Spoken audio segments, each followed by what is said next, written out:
Welcome to the Future of Ground Transportation podcast, where we discuss the exciting innovations that lie ahead for organizational ground transportation. Each episode, we cover topics tailored to those resolving transportation-related challenges and provide tips, tools, and trends that will inspire you to stay ahead of the curve. And now, here's your host, Daniel Perez. Welcome to the Future of Ground Transportation. Today we had Drake Bauer, CEO and co-founder of Proaction. Drake, thank you for joining us. How you doing today? Good, man. Great to be here. Thank you. Thank you for joining us. So today's going to be a great episode. We're going to be talking a lot about fleet management and all the initiatives behind fleet management. So let's dive into it. Drake, tell us a little bit of how you guys started in the space and a little bit of your background. Definitely. How I got started, I think I probably left the womb with a hot wheel in hand, Daniel. I've been totally passionate about automotive and the broader transportation space from a very young age. And naturally, my career has been in and around this industry, from dealerships to early stage startups and SaaS products, hardware, generally passionate across the board about thinking about ways to solve problems for the transportation and mobility space. Got it. And then from there, how did you get into sort of mobility and transportation and the software? Like what made you guys started into Proaction? Yeah. I think a bit of serendipity, right timing, right people, wanting to pursue the right idea. Actually, a former colleague of mine introduced me to a young guy working out of a company in New York, thinking about an open source telematics program, and said, "Hey, he's another young guy. I just met him. You guys should connect." And so Colin and I holed up in a Union Square office when we were both in town, and thought about a lot of different things. Right, this was call it just under 3 years ago, and the emergence of GPT and AI tools combining with a lot more readily available vehicle technology. Pulling data off directly from cars and trucks themselves was now accessible by an API. And so we can start thinking about, well, what are some common problems that we've experienced in our own careers that maybe could be solved by these advances in technology? So that was really the precipice of why we wanted to start tinkering in this space that we were both very passionate about. And fast forward to just under a year later, we met a rental car operator out of Phoenix, Arizona. That was a young guy. He was very passionate about this free floating EV car share model where a consumer could rent it, but he also had a big portion of his business renting out to rideshare drivers. They were all running this same EV model. And when we met him, he had a mirage of different systems trying to run his business, from the service and maintenance system he was using, spreadsheets, trying to track inspections, and reporting on it at the end of the day was a terrible pain for him. He had the capital to continue to grow his business, but he didn't want to keep throwing people at the problem. He didn't feel like he had a system in place. And so from sitting on his office floor, we realized that maybe there was an opportunity here to provide a single pane of glass that could integrate with existing tools, technology, the vehicles or types of assets you're relying on, but bring all of those operational workflows into one home that also touches all of your other business systems. That was kind of where we thought, hey, could we build an MVP around it? We did. We successfully deployed, and then we found other like operators to get that initial version of the program into the market. And so that was kind of really the cornerstone of what we built our business around, is the single pane of glass experience that's highly integrated, highly automated. You can almost think of it like a modular couch, right? You can pick and choose your own adventure. You can kind of fit it and mold it to your organization. That's where we found that we kind of have a differentiator in the market from a lot of off-the-shelf products that force you to kind of configure your business to that software. If we could go that other direction, we thought there was something there. So over time, we've grown the team and built a successful SaaS company in that same vein. Got it. Thank you, Drake. So tell us a little bit about where you guys are now. What is your main niche? What is the main technology that you guys are focusing on? And what solutions are you guys offering to the marketplace? Sure. We naturally built a pretty good wedge in the rental and lease model of a business, just because our earliest customers were there. Naturally, we found other like customers with similar pain points. In the lease and rental model, when you compare it to other fleet organizations, you have the added complexity of an unknown driver getting in an unknown asset for an unknown period of time. So you need a system in place to be able to take in reservation data and then assign different workflows from your team.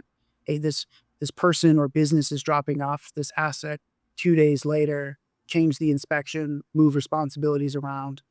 Okay, hey, this vehicle is supposed to go back out the next day. Service needs to happen. Can we get it done in time? There's a lot of nuanced decisions that add a layer of complexity to lease and rental operations that really target on making sure we can try and serve a successful portion of that market.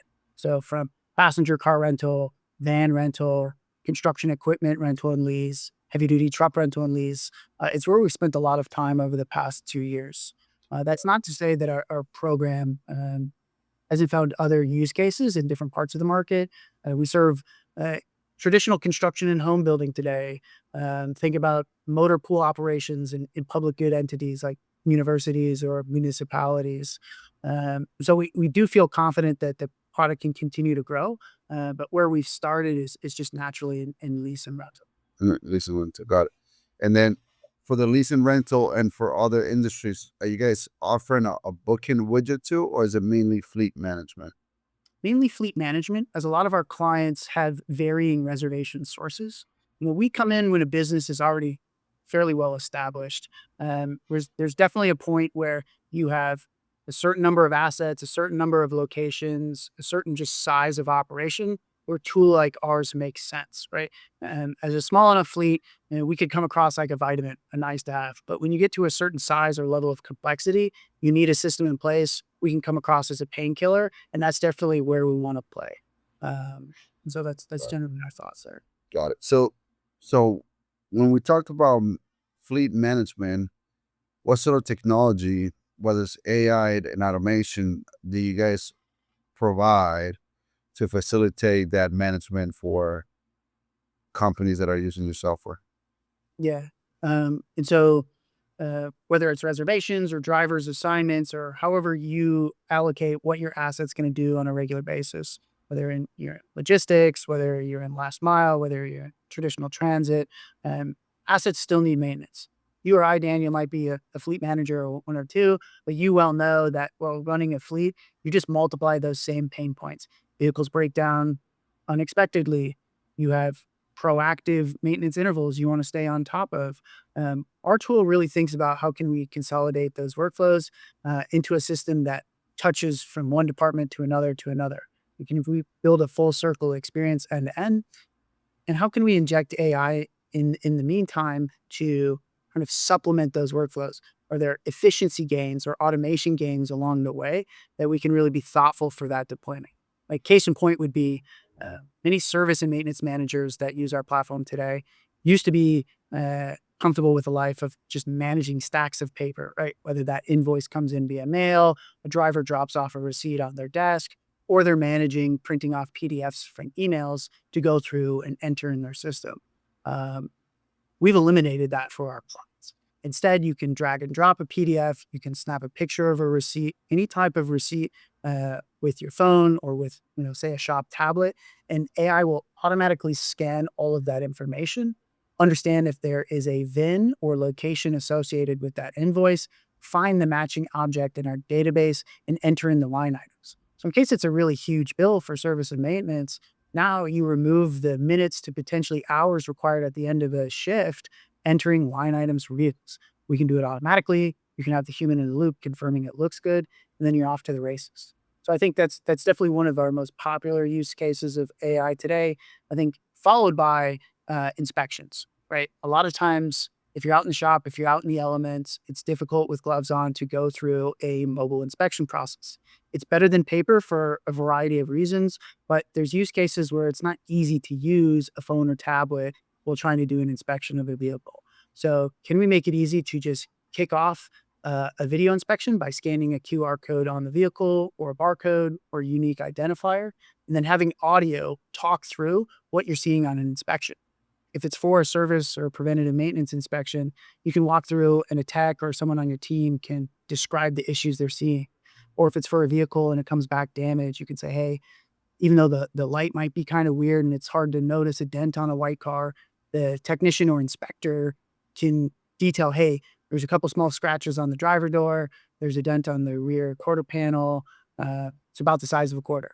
And they can and they can they can take their time, and AI will be able to take that transcript and summarize. And so you have an inspection report with rich media, a full summary, and that individual wasn't required to manually type everything out. So it's just naturally a lot more detailed because it's easier for that. So I'd say those are two very popular use cases of deploying AI today. Got it. Thank you. So for the vehicle inspection report, when they provide in the audio, can they do it in multiple languages or it has to be only in one language? They can do it in multiple languages. Our platform's also available in multiple languages. Today we have it translated in Spanish as well as German, but we've built it in such a way that actually getting the translation over to a new version of the platform or by user type, right? You can have both in the same account, is relatively easy as long as we have kind of a third party analyze, making sure all of the translations are correct. Got it. Perfect. And when it comes to proactive fleet management, as you mentioned earlier, what sort of modules and features that you guys currently provided fleets to proactively identify breakdowns and mitigate breakdowns before they actually happen? Sure. It's part of our ethos on changing our brand name to Proaction at the beginning of this month, actually, Daniel, when we took a moment to reflect back on the value we've been able to deliver to clients over the last 2 years. Many times it's taking them from a reaction-based business to a proaction-based business. There's always going to be reactive things you have to do as a fleet manager, but every way we can try and build things into a proactive nature, let's try and do that, right? Let's try and reduce the firefighting as much as possible because you have a system in place that's automated and efficient. So when it comes to the assets themselves, we have a really an intuitive interval builder, right? That has a lot of logic behind, hey, if you want to do an oil change or PM, or you want to have a visual inspection, and it's either going to be at 10,000 miles, 150 engine hours, or a minimum of 3 months. There's a lot of if then or else statements built behind making sure you're getting the right alerts in kind of our automation service needs. So every day when the individual responsible for evaluating, hey, which vehicles need to be taken care of, they can play quarterback super efficiently because they're able to see everything that's being suggested, knowing if it's on a time basis, because we're pulling off real data from the vehicle itself, if there's telematics installed, if it's available from the OEM, great, let's pull it in. But maybe for an asset like a trailer or a yard truck or generator that doesn't have real-time telemetry, we can still make that efficient by tracking time. So, hey, every 3 months you need to do this instead of, oh man, I forgot to go out and check that because it was in a different lot and we've just totally missed a PM or we've totally forgot to done an inspection, and heaven forbid, like OSHA shows up and says, hey, can you show me the documentation on the condition of something like your ladders? You can have those small assets also in the same platform. You're managing a heavy duty vehicle. So I think it's just kind of the combination of, hey, we can touch all of your assets regardless of how sophisticated they might be, and allowing you to stay as proactive as possible by just keeping everything on the single pane of glass. Got it. And walk me through a scenario, Drake, where let's just say it's a truck that's going from Boston to New York, and you see that the battery is about to die. Like, what workflows do you guys have in place to mitigate that from actually happening? Because that's a lot of the things that we're working in our organization, where either we have a dashboard that is sort of illustrating the conditions of our fleet overall, between like this 20 vehicles are in the red, needs immediate attention. This one's so, and this one's are totally okay. We're very conscious of the fire hose of data that can come into an experience that's pulling off every single code from the vehicle, right? And then you're inundated with so many yellows, it kind of becomes hard to even mitigate which ones you should take care of ahead of time. And then a lot of times, because everyone is so busy, they only handle the things that are in red and they'll just take care of it right away. And what you have is an offer to try and be proactive, but because there was no guardrails behind the data, it's hard to really navigate what needs to get done on a regular basis. That's an incredible use of AI too, right? Being able to say, okay, whether we have a certain telematics device in these vehicles and another one in these vehicles and nothing else in these vehicles, can we pull it all into a single pane of glass? Can we help really understand rules and guardrails behind the codes that we're going to alert? And so just the priority red, yellow, green is going to be showing to us on a regular basis.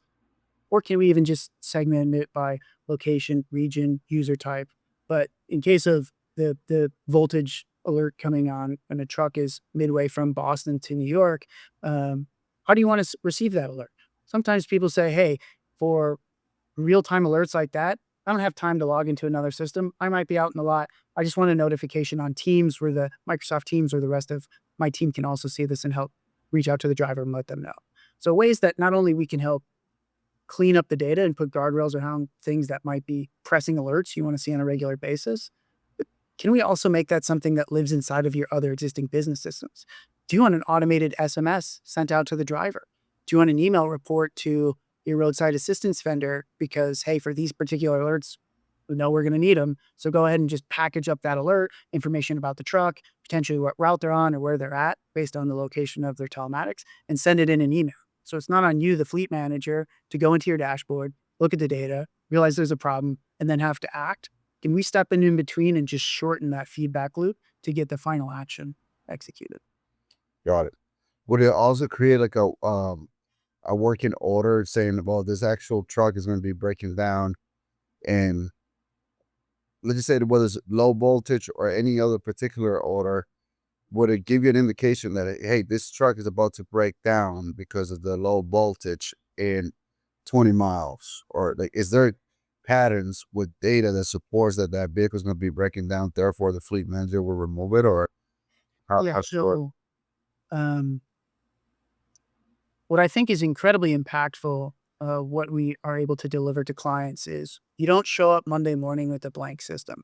If you have all of your data, whether it's super messy and old spreadsheets, filing cabinets, oftentimes in the onboarding experience, to say, just give us a data dump of everything, whether you can export out of existing systems, whether you have just a file cabinet full of receipts and everything in between, we'll take that and be able to normalize it and put it into your system. So not only do you show up Monday morning and everything's in there, we can easily start to pull out trends. And it's like, hey, for this particular unit of bus, every 20,000 miles, this part has gone out across the last 8 years or within this range. And so, even if there's no sensor on that part, we can say, hey, this bus is at 22,000 miles. You haven't replaced this part compared to the last 8 years of data you've provided us. This part is likely to go out, right? So if you have data that we can build trends off of, great. We can build intelligent alerts around the things you've already performed over the years operating a fleet. If you don't have data on that and you would like AI to come in and suggest, hey, based on the OEM recommendations, you should replace this part every X many miles. Great, let's go ahead and put that in. And so at least you have an alert with some context around why this might be coming up. So you kind of choose your own adventure on how you want us to deliver alerts. Some of it's just, hey, I only want to run off the codes because all of our pools are heavily censored. But not everyone has an asset that's like that. So if there's ways that we can configure alerts to make real life easier, that's generally where we want to ideate with clients. Got it. And as far as the automation, any other automation that we should probably discuss that we didn't discuss? I think it's really important for us during any preliminary engagement with someone who might be interested in a system like ours is to map out your entire system map, kind of all of your existing workflows without us in the mix, right? It's something we like to do. We always do it for free for anyone that wants to kind of understand where their fleet operation is living today. And so we could say from the beginning of that asset's life cycle all the way through when you make a decision to sell it and every step in between, the service and maintenance, the compliance aspect, updating documentation, if there's an accident, every single potential workflow in between, let's put that on a map, right? And let's put each system in place. Hey, I might use this for service and maintenance tracking. I use this for actually funding the asset. I use this BI tool for reporting and analytics. Let's get those all in the columns and let's map out each workflow, drawing arrows from team or department or individual responsible for that aspect of your operation. Then what we like to do side by side is map us in between. We say, okay, we're going to cut these 3 spreadsheets here. You're no longer going to need that system because it's folded into one. And now maybe you go from 8 disconnected systems to 3 and they're all talking to each other. And those 3 systems with us in the mix, you'll be able to see which workflows are automated. If this, then this. If this happens, send an email. Update Microsoft Teams. Update the vehicle's records. Update the reporting and analytics dashboard. And so I wouldn't say there's just a common trend on this is always an automation we provide for everyone. And that's by design because no one of our clients has this same looking portal. We really want to come across as something tailored exactly to what a client may or may not need, but nothing that they don't. Got it. Thank you, Drake. And switching a little bit of the subjects here, in this podcast, obviously, we talked a lot about the future of transportation in the realms of electrical vehicles and autonomous vehicles. As we continue to enter the wave of electrical vehicles and autonomous vehicles, what comes to you top of mind between where we will be as an industry overall with electrical vehicles and autonomous vehicles and how Proaction will come into this mix as well? It's a great question. I think everyone thought they had the magic wand and predicted the future a handful of years ago. And where we sit today, I think a lot of those predictions have changed drastically.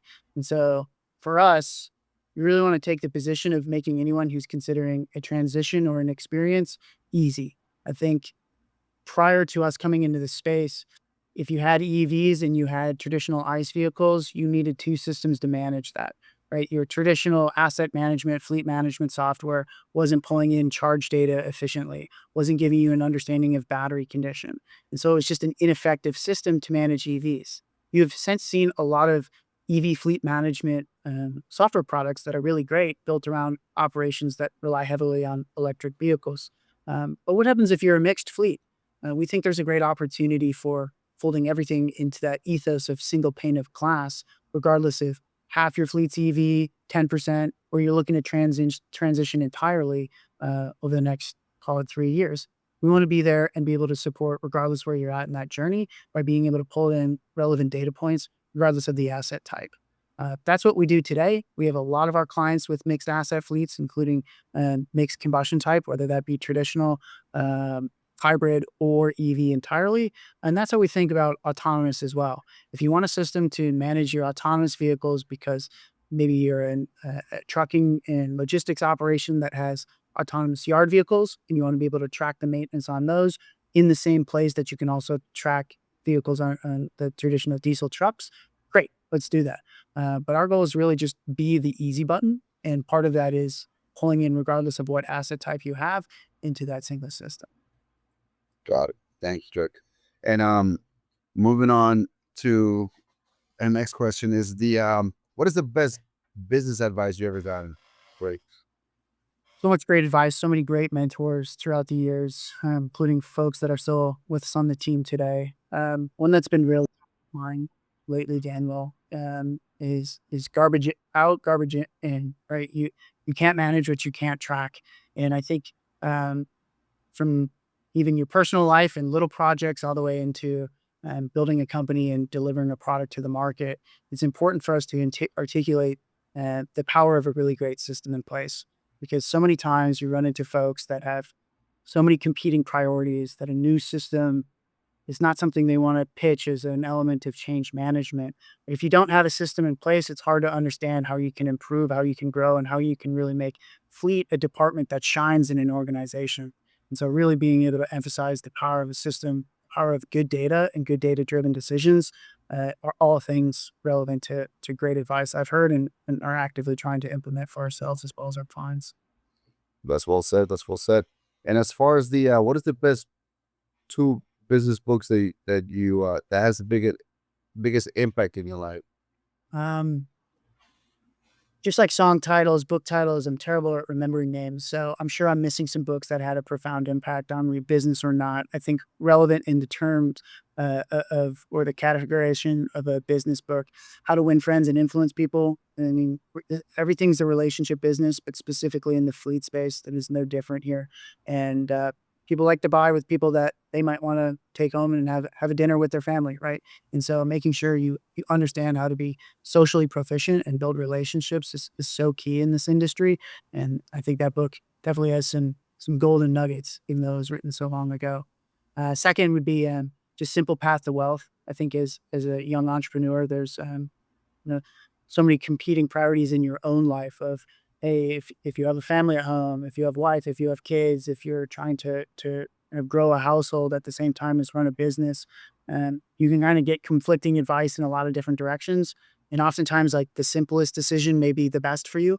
So I really liked just how that book simplified a lot of questions young people might have at trying to grow up and build wealth themselves. That's awesome. That's awesome. Perfect. Well, it was a pleasure having you in our podcast. For all the listeners, how can they stay in contact with you, Drake? Sure. Well, Proaction's website is www.proaction.com. Otherwise, find us on LinkedIn. The whole team is posting actively. My name is Drake Bauer. You can find me there. Perfect. Well, again, thank you, Drake, for being generous with your time and for participating in our podcast. For all the listeners, stay tuned for our next episode. And thank you so much. Thanks, Have a Dan. great day. Thank you. Hey everyone, thanks so much for tuning in today. We hope you enjoyed the episode and got some valuable insights. If you're curious to learn more, head over to the resource website at dpvtransportation.com, where we got a ton of useful resources and tools for you to stay ahead of the game. And before we wrap it up, I want to invite you to book a free guest admission consultation or a consultation about your ground transportation program with us. Just register on our website is a fantastic way to see how your fleet is doing or how your overall program could be improved. Thanks again for joining us, and we'll catch you next time on the future of ground transportation. Have a great day. Thanks for tuning in to the future of ground transportation. We appreciate you coming along for the ride. If you found value in this episode and want to hear more, please make sure to subscribe to the show.